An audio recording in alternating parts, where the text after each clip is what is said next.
Hello students, welcome to our class online classes. Students, हमारा chapter number 7 चल रहा था और हमारा टॉपिक जो था वो था फैक्टराइजेशन। अभी तक हम लोगों ने कुछ पॉइंट्स को डिस्कस किया था, like how to find the factorization by HCF method. उसके बाद कुछ पर्टिकुलर मेथड था जैसे a square minus b square का फॉर्मूले हम लोगों ने किया था। तो यहाँ पर एक्सरसाइज वाइज क्या है कि हमारे पास एक्सरसाइजेस हैं जिसमें कुछ पर्टिकुलर फॉर्मूला से ही क्वेश्चन सॉल्व होते हैं। तो ये उसी बेस पे हमारे पास अब एक नया एक्सरसाइज है और इसमें हम दो पहले से नोन जो हमारे पास फॉर्मूला है उसी नोन फॉर्मूले पर ये एक्सरसाइज होगा टोटली डिपेंड। तो इसमें जितने भी क्वेश्चंस होंगे उस सभी क्वेश्चंस को हमें उसी फॉर्मूले के अकॉर्डिंगली सोचना है और फिर इसे सॉल्व करना है। ओके स्टूडेंट, तो जो दो फॉर्मूला है हमारा, पहला है a प्लस बी का whole square and a minus B का होल स्क्वायर।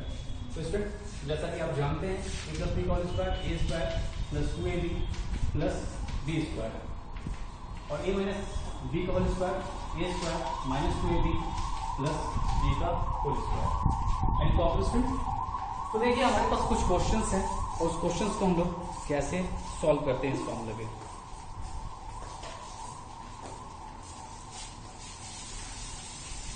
तो हमारे पास एग्जांपल नंबर 1 है x square plus 10x plus 25। Okay student, अब इस क्वेश्चन को यहां पर याद रखेंगे कि यहां पर जितने भी क्वेश्चंस होंगे इस सभी क्वेश्चंस को हमें या तो इस फॉर्मूले पर या इस फॉर्मूले पर पुट करना है। हर क्वेश्चन को इसी तरीके से सोचना है कि इस पे चला जाए। ठीक है, जैसा कि मैंने बताया था कि हमारा जो लास्ट एक्सरसाइज था उसमें a square minus b square पर हमें हर क्वेश्चन को तोड़ मरोड़ के हम लोग वही ले गए थे, उसी तरह से यहाँ पर करना है। और याद रखिएगा हमेशा कि जब एग्जामिनेशन का टाइम होगा, एग्जामिनेशन आवर में आपके पास ऐसा नहीं है कि सेलेक्टेड फॉर्मूला पे होगा, आपके पास कंबाइंड क्वेश्चन होगा और आपको क्या करना होगा उसमें से कौन सा फॉर्मूला अप्लाई करना है। इसके लिए आपको ज्यादा से ज्यादा प्रैक्टिस करनी पड़ेगी, तभी जाके आपको पता चलेगा कि किस क्वेश्चन पे हम कौन सा फॉर्मूला अप्लाई करें। चलिए तत्काल अभी हम लोग आते हैं अपने इस टॉपिक पे और यहाँ देखते हैं। तो हमारे पास क्वेश्चन है x square plus 10x plus 25।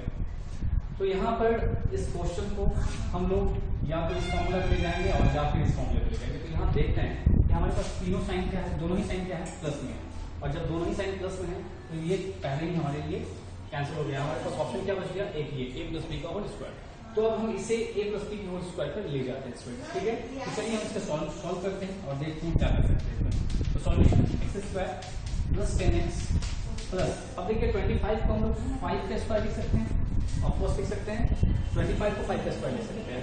अब मान लीजिए x को हम लोग a मान लेते हैं और 5 को b मान लेते हैं, 5 को b मान ले, मतलब ये हमारा a स्क्वायर हो गया और ये हमारा b स्क्वायर हो गया। इट मीन्स इससे क्या करना है, हमें 2 इंटू a इंटू b के फॉर्म में तोड़ना है। तो 2 इंटू a की जगह पर क्या डालेंगे x और b की जगह पर क्या डालेंगे 5 और इसको सॉल्व करते हैं तो कितना आता है 10x आता है। इट मीन्स क्या होता है स्टूडेंट, हम लोग क्या कर सकते हैं, इसे लिख सकते हैं x square plus 2 into a into b plus b square. तो इससे क्या पता चल रहा है हमें, ये हो गया a प्लस b का होल स्क्वायर और इसे हम क्या लिख सकते हैं x plus 5 into x plus 5। This is the factorization of this question और यही हमारा आंसर हो गया। Any problem student? नो ना? तो चलिए स्टूडेंट कुछ और एग्जांपल्स देखते हैं और आप लोग वीडियो को पॉज करेंगे और पहले क्वेश्चन को अटेम्प्ट करेंगे। अदरवाइज जब आपसे ये क्वेश्चन सॉल्व नहीं होगा देन आप इस वीडियो को देखेंगे और इसके सॉल्यूशन को देखेंगे।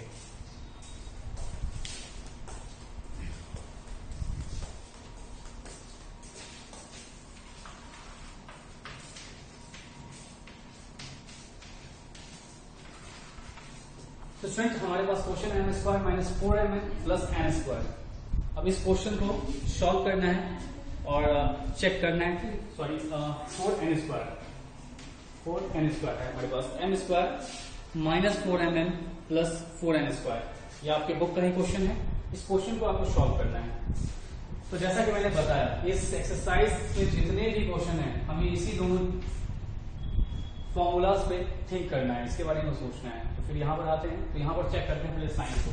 साइन को चेक करें तो यहाँ माइनस आ रहा है और यहाँ प्लस आ रहा है। तो तो यहाँ पर हम क्या देख रहे हैं, इस फॉर्मूला में हमारे पास दोनों जगह प्लस है, इट मींस ये फॉर्मूला इंप्लीमेंट होगा ही नहीं यहाँ पे, बस हमारे पास ऑप्शन कितना बच गया, सिर्फ एक। तो हमें क्या करना है, इसे a माइनस बी के होल स्क्वायर पर पुट करना है। तो कैसे चेक करेंगे वो देखिए। तो a माइनस बी के होल स्क्वायर पर चेक करना है, तो हमारा मान लीजिए कि हम m को a मानते हैं, तो ये हो गया हमारा a स्क्वायर माइनस 4mn, मतलब ये टर्म जैसा था वैसा ही हम लोगों ने लिख दिया। और यहाँ पर हमारे पास 4n स्क्वायर है, तो क्या इसे हम 2 का स्क्वायर और n का स्क्वायर लिख सकते हैं, 2 का स्क्वायर 4 और n का स्क्वायर n स्क्वायर, तो ये क्या हो जाएगा m square minus 4mn plus, अब देखिए यहाँ पर कि a का पावर m और b का power m, it means ab का पावर m, ये सब आप लोगों ने एक्सपोनेंट एंड रेडिकल चैप्टर में ऑलरेडी पढ़ा था। तो उसके अकॉर्डिंगली 2 इंटू n का पावर 2 ये लिख सकते हैं हम लोग इसे। अब देखिए स्टूडेंट, ये हमारा a स्क्वायर हो गया और ये हमारा b स्क्वायर हो गया।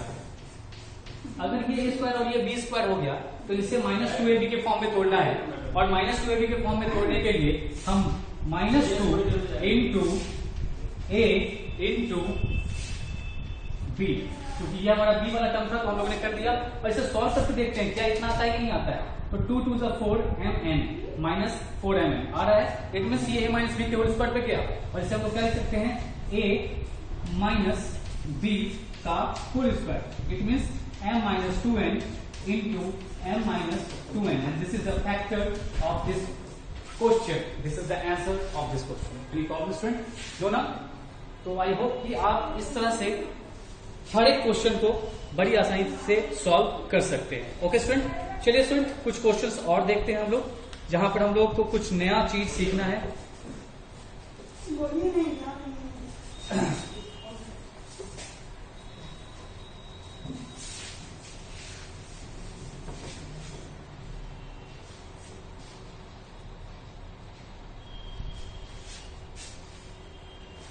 अब देखिए स्टूडेंट, जो टॉपिक था हमारे पास अभी a प्लस बी के होल स्क्वायर और a माइनस बी का होल स्क्वायर, इस बेस पे तो आप लोग हर क्वेश्चन को सॉल्व कर सकते हैं। एक लास्ट टॉपिक है हमारा इस चैप्टर का, इस चीज को सीखना है, और ये बहुत ही इंपॉर्टेंट है क्योंकि आगे आने वाले क्लासेस 9 में 10 में या फिर आगे ये चीज आपका पीछा कभी नहीं छोड़ेगा।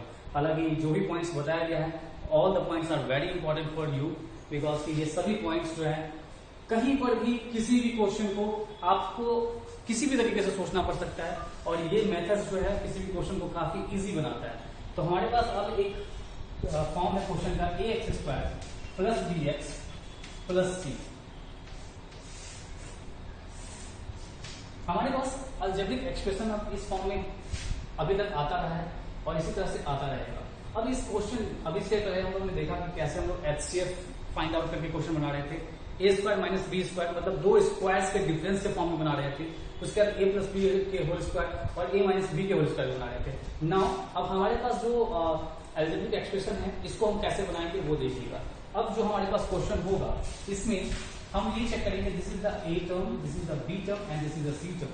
ओके स्टूडेंट, अब हमें इससे इस जो तरीका है सॉल्यूशन का, अलजेब्रिक एक्सप्रेशन का फैक्टराइजेशन का, इसको स्प्लिटिंग मेथड बोलते हैं। क्या बोलते हैं? Splitting method. याद रखिएगा, स्प्लिट मेथड होता है ये।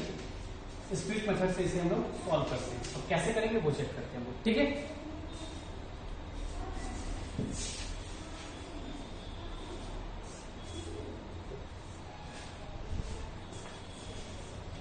हमारे पास एक क्वेश्चन है, H square plus 5x plus 6, और इसे क्या करना है? स्प्लिटिंग मेथड से सॉल्व करना है। आप चाहें तो इस क्वेश्चन को, अब आपके पास, आप लोगों ने इस चैप्टर का ऑलमोस्ट सभी पॉइंट्स पढ़ लिया होगा, इस पॉइंट्स के अलावा, तो आपका काम ये बनता है कि आप इस क्वेश्चन को हट मेथड से ट्राई करेंगे, मतलब दो स्क्वायर के डिफरेंस के फॉर्म में, HCF के फॉर्म में, और वगैरह जो आप लोग है, a प्लस बी का whole square, a minus B का होल स्क्वायर, इन सभी तरीके से अटेम्प्ट करके चेक करेंगे कि क्या ये क्वेश्चन सॉल्व होता है या नहीं होता है। तो यहाँ पर हम जब आएंगे तो हम कोशिश करते हैं इसे a प्लस बी के होल स्क्वायर में तोड़ने का, क्योंकि यहाँ भी प्लस है, यहाँ पर भी प्लस है, तो क्या इसे तोड़ा जा सकता है? तो 6 को अगर हम किसी के स्क्वायर के फॉर्म में लिखेंगे तो ये एक नॉन परफेक्ट स्क्वायर नंबर है, और इससे ये पता चल रहा है कि ये कभी भी a प्लस बी या फिर a माइनस बी के होल स्क्वायर के फॉर्म में कभी भी नहीं जाएगा। और जब ये a प्लस बी के या फिर a माइनस बी के होल स्क्वायर पर नहीं जा रहा है, ए स्क्वायर माइनस बी स्क्वायर के फॉर्म पे नहीं जा रहा है, तब हम यहाँ लगाएंगे स्प्लिटिंग मेथड। और देखिए कैसे स्प्लिटिंग मेथड में हम लोग इससे इंप्लीमेंट करते हैं, ये चेक करते हैं। देखिए तो याद रखिएगा हमेशा स्टूडेंट कि इस क्वेश्चन में, इस तरह के क्वेश्चन में हमारा जो ये बी टर्म है, बी टर्म, इस बी टर्म को स्प्लिट किया जाता है, स्प्लिट इन टू टर्म्स। क्या किया जाता है, बी को इस तरह से तोड़ा जाता है ताकि दो टर्म में, मतलब इसे दो टर्म में, टू टर्म्स में इस तरह से तोड़ा जाता है ताकि उस दो टर्म्स का, वो जो टू टर्म्स है हमारे पास, उसको जोड़ने पे, मतलब ऐड करने पर वो बी के बराबर आ जाए। ठीक है ना, two b is equal to itself. और जब उसे हम लोग मल्टीपुल करें, उसका प्रोडक्ट जो है, product is equal to A into सी।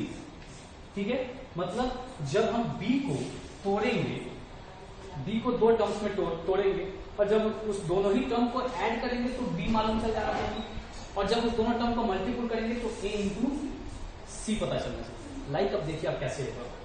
तो यहां ध्यान दीजिए, ये हमारा ए हो गया, ये हमारा बी हो गया और ये हमारा सी हो गया। ओके स्टूडेंट, तो हमारा बी टर्म क्या है, तो बी टर्म है हमारा 5x, और इस दोनों का product A into C, A into C कितना आएगा, तो ए इंटू सी आएगा एक्स स्क्वायर इंटू 6, मतलब 6x स्क्वायर। कोई दिक्कत, 6x स्क्वायर आएगा, कोई दिक्कत नहीं।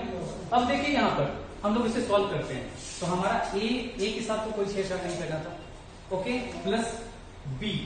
अब बी को क्या करना था, स्प्लिट करना था इनटू टू टर्म्स। क्या करना था, इनटू टू टर्म्स। तो इसे हम क्या लिख सकते हैं, 3x प्लस 2x लिख सकते हैं।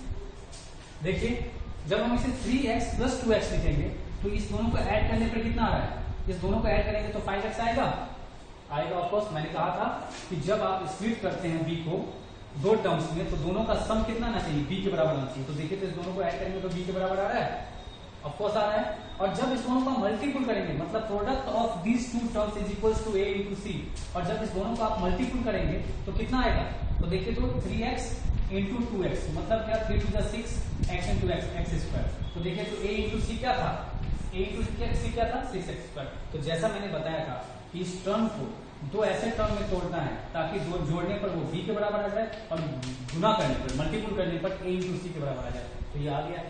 बाकी हमारा जो सी टर्म है, सी को हम लोग जैसा है वैसा ही लिखेंगे। अब देखिए यहाँ पर जब हम लोगों ने इतना कर दिया तो ये क्या हो गया, ये 4 टर्म्स में बढ़ गया। इसमें हम दोनों टर्म्स का ग्रुप कर लेते हैं, ग्रुप बनाते हैं, और इस दोनों ही टर्म्स का जो दो ग्रुप बनाया हम लोगों ने उसमें एचसीएफ निकालते हैं। तो यहाँ इस दोनों टर्म में एचसीएफ क्या आएगा, x आएगा, क्योंकि दोनों में सिर्फ x कॉमन है, तो x प्लस 3। अब यहाँ पर हम लोग प्लस 2 ले लेंगे तो x प्लस 3 आएगा। जब हम लोगों ने 2 ले लिया, इसका एचसीएफ 2 और 6 का एचसीएफ 2 आएगा, और 2 से बारी बारी से एक बारी सम को एक बारी सम को डिवाइड करेंगे तो x प्लस 3 आएगा। ऑलवेज याद रखिएगा स्टूडेंट, आप सही दिशा में जा रहे हैं या नहीं जा रहे हैं, आपका क्वेश्चन सही सॉल्व हो रहा है या नहीं हो रहा है, इसका सबसे बड़ा सबूत होता है, सबसे ज्यादा वो जो आइडेंटिफाई करता है वो है ये हमेशा कॉमन आना चाहिए। क्या आना चाहिए, ऑलवेज कॉमन आना चाहिए। ओके, अब देखिए ये दोनों कॉमन टर्म मिला करके x plus 3, it is the factor of this expression, and दूसरा हो जाएगा x प्लस 2, मतलब ये और ये रेस्ट जो है ये दोनों मिलकर के क्या करेगा, this is the second factor of this expression. अब देखिए स्टूडेंट, जब आप इस दोनों को मल्टीपुल करेंगे, क्योंकि ये फैक्टर है इस एक्सप्रेशन का, इट मीन्स जब इस दोनों को आप मल्टीपुल करेंगे तो क्या आएगा, इस एक्सप्रेशन के बराबर आएगा। आप चेक कर सकते हैं इस दोनों को जब आप मल्टीपुल करेंगे इसका प्रोडक्ट कितना आएगा, और this is the factor of this question, और this is the method by which we find the factor of any expression, algebraic expression. Any problem, friend? चलिए एक एग्जाम लास्ट एग्जाम्पल मैं बता रहा हूं आप लोगों को।